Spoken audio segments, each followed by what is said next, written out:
Today we're going to do an experiment with skirt steak. If you remember our last video on skirt steak, we cut it up into pieces and grilled it that way. Today we're going to see what happens if we grill the whole skirt steak, let it rest, and then cut it after. Now if you also remember, skirt steak has to be cooked at a high heat, and because this is not getting cut up, we have to make sure that it's going to be getting even heat all across the steak. So we're going to cook it for 2.5 minutes on the first side and flip, and make sure we put it down so it's getting charcoal all across the bottom. Alright, it's been 2.5 minutes and we're going to flip. Still a little stuck to the grill.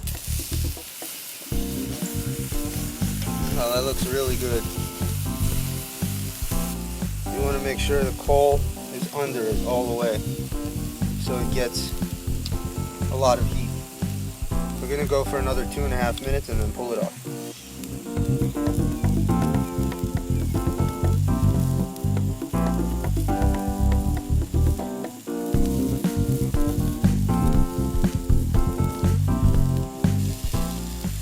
It's been 2.5 minutes. Let's take a look. That looks beautiful. We're going to pull it off and we're going to wrap it in some foil. Not too tight. Just cover it in foil and let it rest for about 10 minutes before we cut into it. We're going to start by cutting it lengthwise along the grain, and then before we serve it, we're going to cut it against the grain in little pieces. So let's see what it looks like.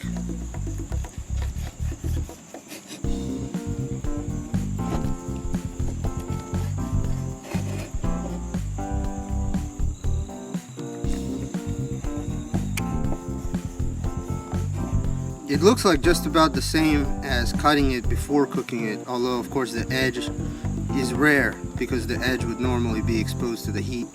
So this is just as good of a way to grill your skirt steak as the prior method that we showed.